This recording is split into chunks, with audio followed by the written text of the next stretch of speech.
Hello friends, ज्ञान भंडार classes में आप सभी का स्वागत है। आज हम क्लास 10th चैप्टर 3 भूमंडलीकृत विश्व का बनना, ये हमारा चैप्टर 3 है। भूमंडलीकृत विश्व का बनना। इसके हम 20 और इम्पोर्टेंट एमसीक्यूज को इस वीडियो में डिस्कस करेंगे। ये हमारा पार्ट 1 है। ये जो 20 क्वेश्चन है, ये जितने भी बच्चे बोर्ड एग्ज़ाम देने जा रहे हैं, क्लास 10th में हैं, जो बोर्ड एग्ज़ाम देने जा रहे हैं, उनके लिए ये वीडियो बहुत इंपॉर्टेंट होने वाली है। तो हमारे चैनल को जल्दी जल्दी सब्सक्राइब कर लें, लाइक करें और शेयर करें, और सब्सक्राइब करने के बाद बेल आइकन को भी दबा दें ताकि जितनी भी मैं वीडियो डालूँ आप तक आसानी से पहुंच जाएं। चलिए बिना किसी देरी की वीडियो को शुरू करते हैं। और अगर आपको किसी भी क्वेश्चन में डाउट है तो आप हमको कमेंट कर सकते हैं कमेंट बॉक्स पर।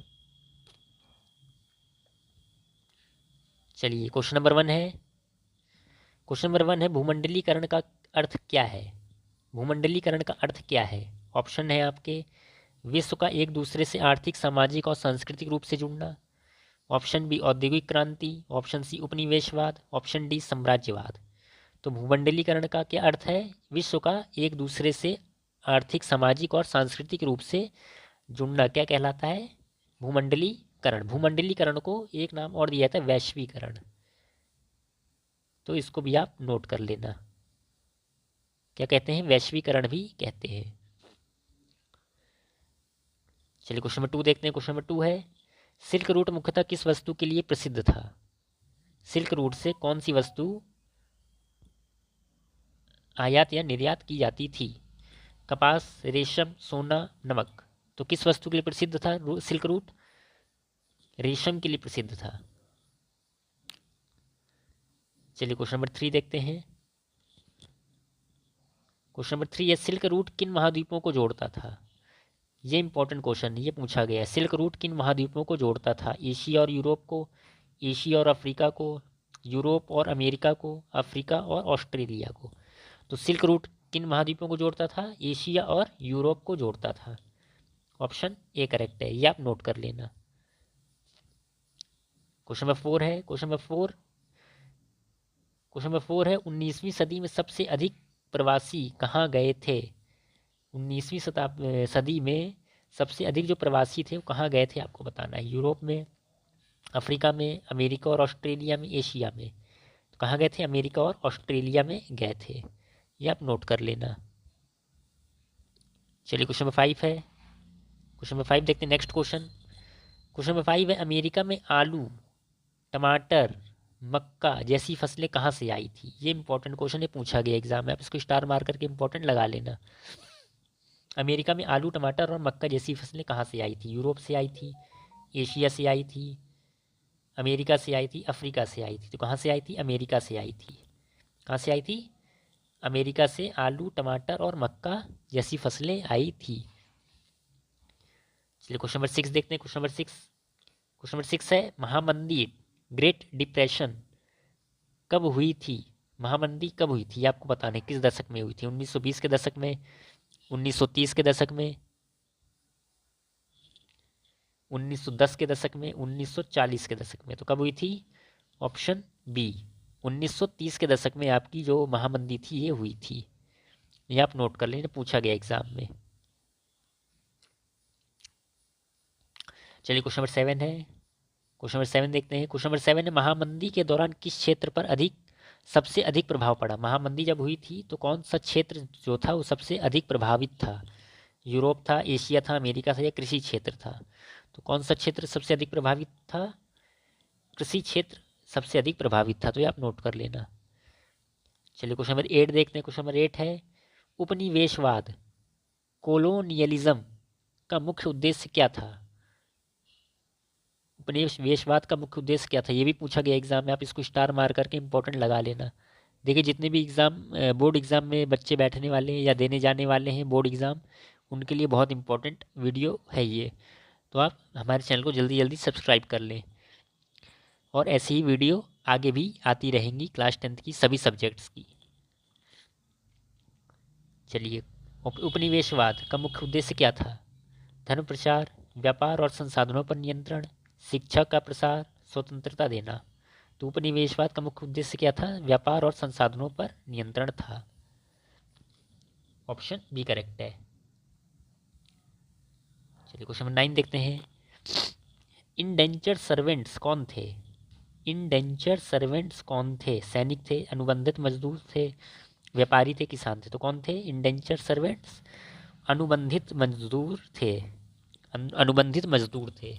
ऑप्शन बी करेक्ट है, ये आप नोट कर लेना। चलिए क्वेश्चन नंबर 10 देखते हैं। क्वेश्चन नंबर 10 है, भारत के अनुबंधित मजदूर अधिकतर कहाँ भेजे गए थे? भारत के अनुबंधित मजदूर कहाँ भेजे गए थे? यूरोप में भेजे गए थे, अफ्रीका और कैरिबियन देश में भेजे गए थे, अमेरिका में भेजे गए थे, चीन में भेजे गए थे? तो भारत के अनुबंधित मजदूर अधिकतर कहाँ भेजे गए थे? अफ्रीका और कैरिबियन देश में भेजे गए थे। ये आप नोट कर लेना।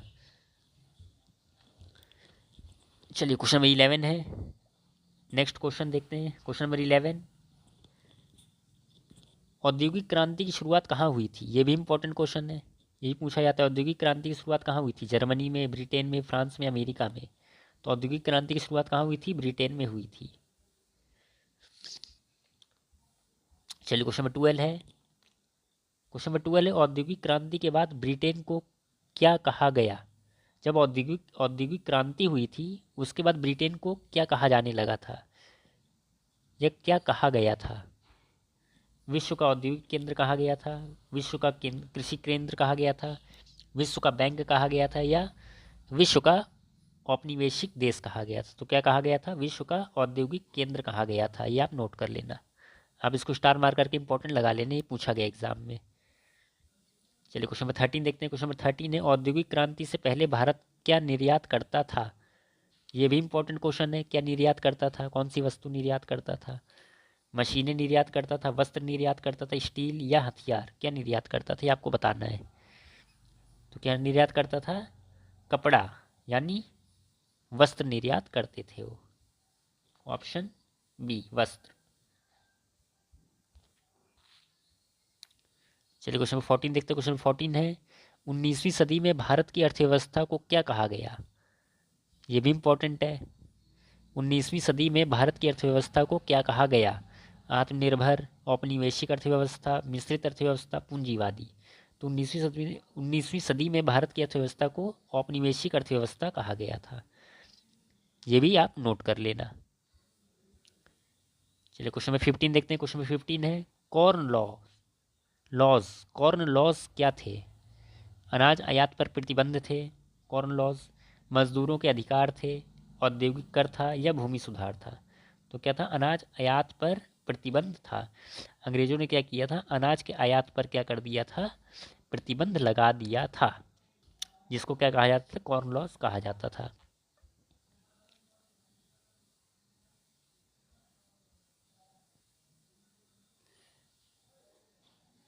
चलिए क्वेश्चन नंबर 16 देखते हैं। क्वेश्चन नंबर 16 है, कॉर्न लॉज कब हटाए गए?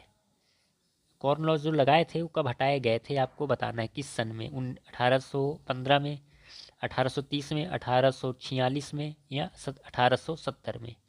तो कॉर्न लॉज कब हटाए गए थे? 1846 में हटाए गए थे। ऑप्शन सी करेक्ट है, या आप नोट कर लेना, ऑप्शन सी।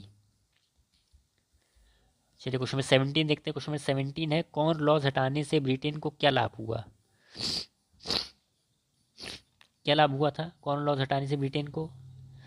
सस्ता अनाज मिला, महंगाई बढ़ी, उत्पादन घटा, या मजदूरों की आय कम हुई? तो क्या हुआ? सस्ता अनाज मिला था, ब्रिटेन को यह फायदा हुआ था। चलिए क्वेश्चन नंबर 18 देखते हैं। क्वेश्चन नंबर 18 है, प्रथम विश्व युद्ध कब शुरू हुआ था, या कब हुआ था? आपको यह बताना है। 1914 से 18, 1939 से 1945, 1900 से 1910, 1910 से 1914? तो प्रथम विश्व युद्ध कब हुआ था? 1914 से 1918 के बीच हुआ था। ये भी इंपॉर्टेंट है, पूछा गया एग्जाम में, तो आप इसको भी अच्छे से प्रिपेयर कर लेना। चलिए क्वेश्चन नंबर 19 देखते हैं। क्वेश्चन नंबर 19 है, प्रथम विश्व युद्ध के बाद कौन सी संधि हुई थी? प्रथम विश्व युद्ध जब हो गया था उसके बाद कौन सी संधि हुई थी? बर्लिन की, वर्साई की, पेरिस की, रोम की? तो कौन सी संधि हुई थी? वर्साई की संधि हुई थी। ये भी पूछा गया, ये भी इंपॉर्टेंट क्वेश्चन है, आप इसको स्टार मार करके इंपॉर्टेंट लगा लेना। वर्साई की संधि हुई थी। किसके बाद? प्रथम विश्व युद्ध के बाद जो संधि हुई थी वो वर्साई की संधि हुई थी। ये पूछा गया एग्जाम में। चलिए क्वेश्चन नंबर 20 देखते हैं। क्वेश्चन नंबर 20 है, भूमंडलीकरण की प्रक्रिया को आज के दौर में क्या बढ़ावा देता है? भूमंडलीकरण की प्रक्रिया को आज के दौर में क्या बढ़ावा देता है, ये आपको बताना है। इंटरनेट और तकनीक, कृषि, युद्ध, पृथ्वी की जनसंख्या। तो भूमंडलीकरण की प्रक्रिया को आज के दौर में क्या बढ़ावा देता है? इंटरनेट और तकनीक, ये बढ़ावा देती है। ऑप्शन ए करेक्ट है आपका, तो आप इसको भी नोट कर लेना। तो ये थे हमारे कुछ क्लास 10th के चैप्टर 3 के 20 इम्पोर्टेंट MCQs जो बोर्ड एग्ज़ाम के लिए बहुत इम्पोर्टेंट थे। इसका पार्ट 2 भी बहुत जल्दी अपलोड होगा। और अगर आप हमारे चैनल में नए हैं तो आप हमारे चैनल को सब्सक्राइब कर लें। और अगर आप किसी भी कॉम्पिटिटिव एग्ज़ाम की तैयारी कर रहे हैं, चाहे वो TGT हो, PGT हो, LT हो, GIC हो, यूपी का कोई एग्ज़ाम हो, बिहार का कोई एग्ज़ाम हो, कोई सा भी एग्ज़ाम हो, तो आप हमारे चैनल को जल्दी जल्दी सब्सक्राइब कर लें। क्योंकि हमारे जो है चैनल में इन सभी एग्ज़ाम्स की तैयारी कराई जाती है। तो जल्दी जल्दी हमारे चैनल को सब्सक्राइब कर लें। मिलते हैं अगली वीडियो में। Thank you.